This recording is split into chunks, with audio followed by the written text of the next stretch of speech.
Welcome to another episode of the Off Market Operator Show. This is your host, Ruud-Johnson, and today's show, it might be the best show so far. I talk a lot about on this podcast going from hustler to operator to architect. This show is about becoming a leader, which is one of the main things you have to do if you want to climb that ladder and build a company that does real estate deals instead of just having busyness and a high-paying job and always chasing down that next deal yourself, micromanaging people, all that kind of stuff is addressed in the show. So without further ado, let's get right into the show. People don't fail at real estate because they suck. They fail because there's too many ways to succeed. That's why I suggest you focus on the most important skill in all of real estate, which is finding deals. I'm Ruud-Johnson, and in this podcast, I share the exact steps I've used to source 400 deals by age 24. This will allow you to do three things: control your deal flow, make unlimited income, and build your empire as an off-market operator. When I was 19 and I was first launching my first real estate business, you're chasing that deal down, right? You're chasing that deal, you're chasing that check, for me and a lot of people, and I preach now, like, don't make the material thing the thing. But for a lot of what I was doing when I was starting out, the material thing was the thing, in the sense of, like, I did want that BMW. I did want that watch. I did want to, show that I was having some kind of success, and you're constantly hustling for the next deal. And if you guys have listened to me for any amount of time, I talk a lot about the ladder of going from hustler to operator to architect and being an architect of your business. And one of my favorite sayings is, the hustler has to die for the business owner to appear. What does that mean? That means the part of you that got you into the game of business, the game of real estate, has to die if you want to build a real estate company. And a lot of what this podcast focuses on is, how do you build a real estate company that does deals rather than building, a high paying job for yourself where you're constantly chasing down a bunch of deals, because not every dollar weighs the same. And what does that mean? If you are chasing down deals every single day for the rest of your life, like a lot of real estate brokers do, a lot of agents do, and you're not building a business, you're not building infrastructure, systems, processes, team, and becoming a leader, you will end up in, the hamster wheel forever. And I know so many agents and investors that, 40s, 50s, 60s that join our group or work with me one-on-one who are in that position of, they've just never slowed down to really put the infrastructure in place that they need to build the company that they want to build. And that is what this podcast is for. It's for everyone that listens to it to understand you can build a company that does real estate deals rather than being on that grinder forever. And I wasn't a naturally born business guy. I didn't naturally have business acumen. I came from a family with a couple of real estate brokers, but by no means did they have what I would call businesses in the real sense of systems, processes, team, and all the things that go with that. I'm not a graduate of some Ivy League business school. I've learned everything I've learned when it comes to scaling a business the hard way. Finding a choke point, fixing it, and being willing to slow down. And sometimes your income will take a hit as you slow down, you hire, and you delegate. I could pocket a lot more money than I do. So much of my money goes into R&D, trying things, trying marketing channels, hiring people, systems, processes, delegate. Like, it's to me, that's why I said just now that not every dollar weighs the same. Because to me, a dollar made by a business, that thing's an asset that runs on its own with a team, with systems, with processes, and with tools, and I'm the leader of the business and I own the asset rather than I am the asset, that dollar is worth a lot more to me than if I'm chasing down deals every single day, right? Like one of my favorite sayings is solve for zero. Solve for the thing that takes as little of your time as possible and work on the highest leverage things that you can. And the highest leverage things that you can work on in this business, right, is not you knocking on doors or putting out bandit signs. Or if you're doing industrial commercial, that's not you calling brokers all day. That's not. I really want to focus this episode on the most important part of doing all this, which is going from hustler to leader. Okay. What does that mean? When we're hustling for deals, when we're chasing down deals, when we're doing the fix and flips ourselves, when we're doing the wholesale deals ourselves, when we are hustling our way day in and day out, a lot of times we're not doing anything when it comes to improving our leadership. And a business is never going to outpace your growth as a leader, right? Because you set the pace, you set the speed, you set the culture as a leader of a company. People forget that. They expect people to show up a certain way, shape, or form without being that first themselves. And so this episode is about the steps you can take to become a leader, even if it's you and one partner. I have a guy in our circle group that I'm going to break down for you guys in a second. But I said, hey guys, you're not communicating with each other in a healthy way. You guys aren't being leaders of a company. And even when you go hire your first virtual assistant, you're not going to be able to maximize their production because you don't have culture, you don't have camaraderie, you don't have a team, you don't have leadership, okay? And the number one rule of leadership is the willingness to make a decision. Okay, what does that mean? That means your team. Okay, as when you own a company and you're not just a hustler, when you own a business, and that could be a partner, a virtual assistant, you work for your employees. Your staff comes to you with help to fill the resource and knowledge gaps. You set the vision, you set the cadence, you set the business plan, you set the expectations, and you measure against those. You implement processes, you make the hires, but your team's job is to fill resource and knowledge gaps with your help. Okay, so your job as a leader becomes strategizing, reflecting, coaching, and you become the obstacle remover of your company. Okay, so someone comes to you with a problem around, hey, we need more lead flow. Hey, we need, our transaction pipeline isn't moving quick enough. Or you look at your KPIs for your company and you say, hey, we're not getting to our leads quick enough. Like in my companies, my sales teams, we track speed to lead. We want to know how quickly we get to a lead. So if you do not have the ability to measure and reflect, and your team doesn't trust you to come to you to solve problems with them, and it's a two-pronged approach. You want to help solve their problems and remove the resource and knowledge gaps that they have, but also train them on being self-sufficient, taking ownership over the role and solving problems themselves. But the first thing that becomes being a leader is understanding that the number one rule of leadership is the willingness to make a decision.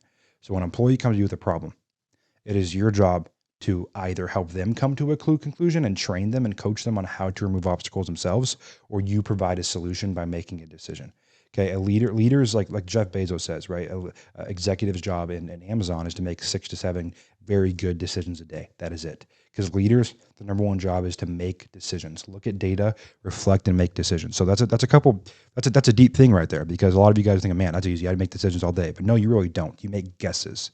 A decision and a guess a decision based on data is different than a guess. Okay. So the first thing you have to do to be able to be a good leader is to have the data. And I'm a big proponent of the saying, track everything, but make a decision on a few things. Okay. So we want to track every KPI in our business, but make the main thing, which is 2 to 3 KPIs, which all the other KPIs fall under. But you can't be a good leader, right? Because the number one tenet of being a leader is being willing and able to make decisions. That's not being willing and able to make guesses. Being able and willing to make good decisions based on data comes to tracking your company's data. So if you're listening to this and you don't have data on your company, you're never going to be able to become a good leader, because you can't make educated decisions. You can only make uneducated guesses.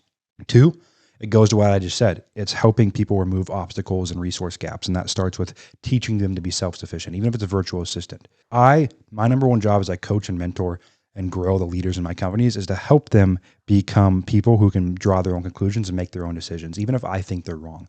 And so when someone comes to me with a problem, they say, hey, Cole, our lead flow is a little slow. The sales team came to me and said their pipeline's a little slow, and I can see that based on our KPIs. They might say, hey, Cole, how do I solve this? I might say, what is your suggestion? And they might go, well, I think we should ramp up paid ads because our return on ad spend right now is 10x, right? This is a situation I just had where we were slow on ads, and we're growing our sales team for one of our companies. And my COO/president, Spencer, came to me and he said, hey, Cole, we're having issues with lead flow. What do I do? I said, here's what we do. We look at our KPIs and you tell me what we should do. He goes, well, we shouldn't even add on any of the marketing channels. We're getting 11x our return on ad spend on paid ads. Let's ramp up paid ads. And that's a decision that he was able to come to a conclusion himself. And next time he's going to be more confident, right? And that is leadership.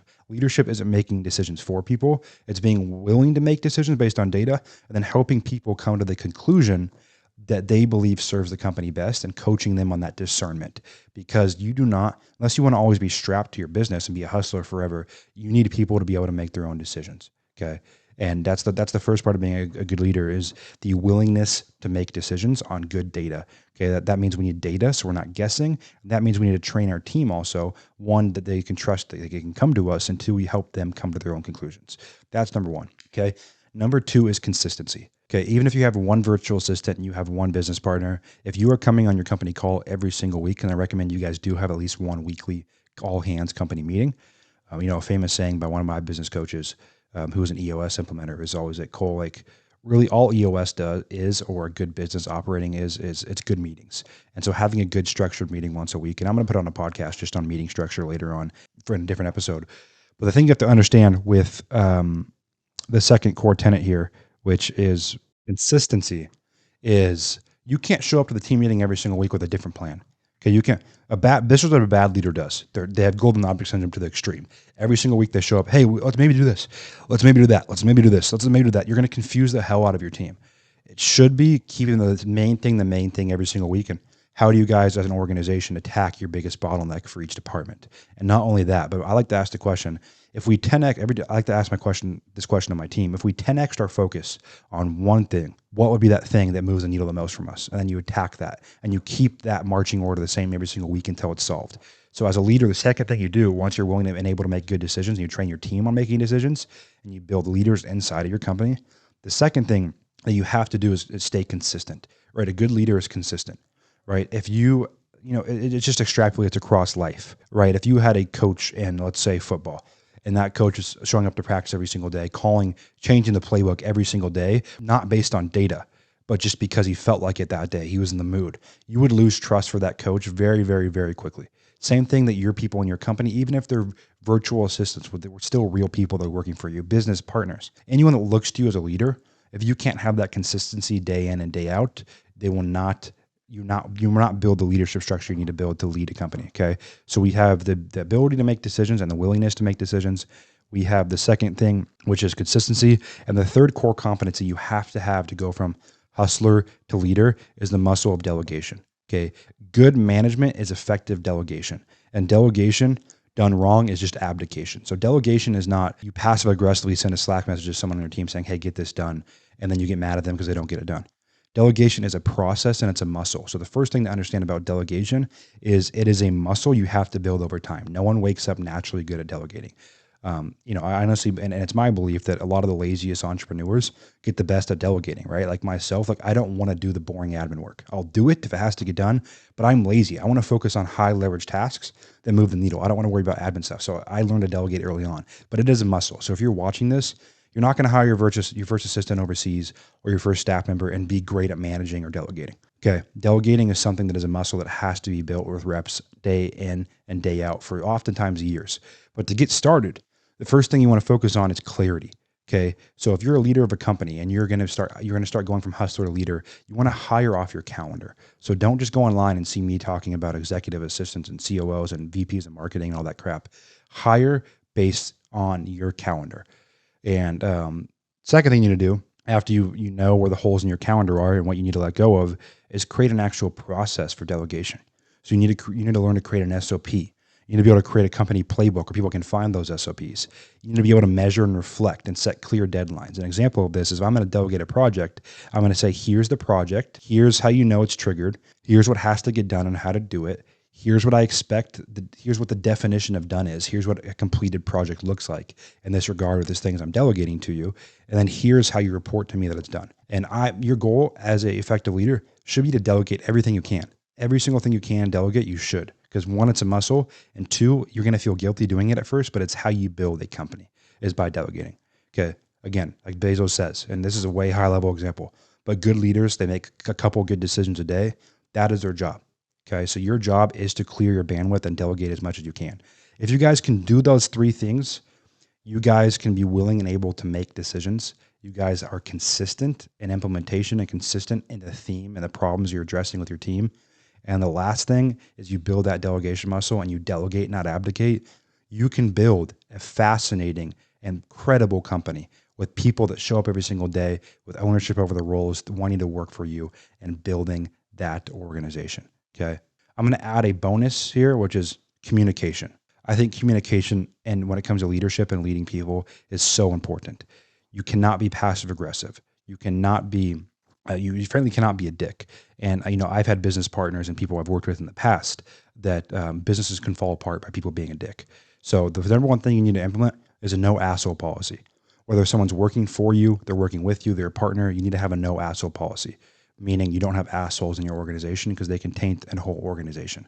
Okay, the second thing you need to understand about communication, I call it instant performance feedback. It comes from one of my favorite books, which is called The Manager's Handbook.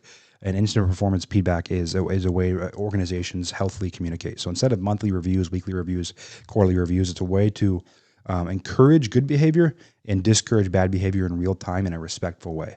The two things that go into instant performance feedback are caring personally and communicating directly. So an instant performance feedback cadence looks like you set the expectation, you measure against that expectation. Okay, you then remove obstacles, you then provide support, and you create alignment. So a situation could look like if I see a team member of mine, let's go negative and positive example. Let's say I see a team member of mine who has, missed 3 meetings in a row. Okay. So first meeting, whatever, family emergency. Second meeting, what's going on? Third meeting, that's a problem. I'm going to send a Slack message or get on a call with them, and I'm going to implement instant performance feedback. I'm not going to be passive aggressive and say, hey man, show up for meetings or else. I'm going to say, here's the deal. I expect the people that work for me to be engaged in meetings because good meetings set good culture and people pick up on what other people are doing in the company. Boom. That's my expectation. 2. Okay. 2 is measurement. Bob, I've noticed you've missed 3 meetings in a row. I understand the first one, you had a family matter, but it's been 3 meetings in a row now, and people are starting to take notice of that. That's measurement. Okay. Then I'm going to ask for obstacles. I'm going to say, hey, Bob, what obstacles are you facing right now in showing up towards meetings?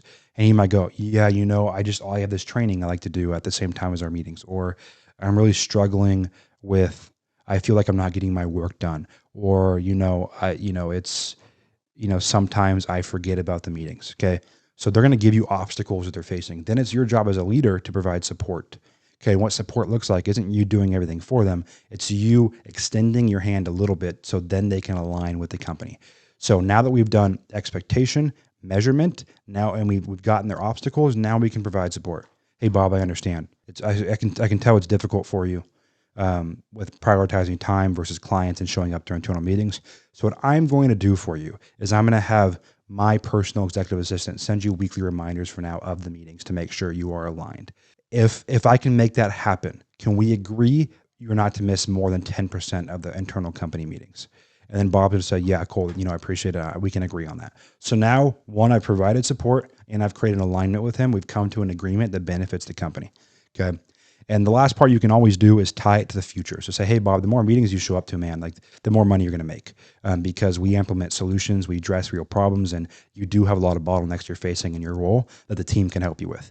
And that is the last part, which is creating, it kind of goes with alignment, but it's creating future vision. So that's a bonus, guys. But if you can implement these 4 things, you will become a leader and you will build a company you are super proud of. Thank you guys for sticking around. I know this was a longer episode, about 15, 16 minutes. I had a lot to say on the subject and a lot more I still can say. And this is one of my favorite topics because I think being a leader is one of the hardest skills to build, one of the most important. And, learning how to communicate, learning how to build teams, make good decisions based on data, keep consistency in your organization, and delegate. If you can do all those things, you can become an incredible leader. And I'm excited to hear your guys' feedback on this show. As always, I read your DMs. I get a lot of DMs every show about advice, guests you want to see on. I will be doing another round of guest shows soon. I don't know exactly when, but I would deeply appreciate a share on your story, a comment, a review on one of the podcast apps that you listen to this show on, and a share with a friend. I mean, I don't market this show. It's all spreads through word of mouth. So it would be extremely valuable to me if you could share. And I'm super excited to continue to help you guys become off-market operators. So as always, you guys, until next time, you are only one deal away.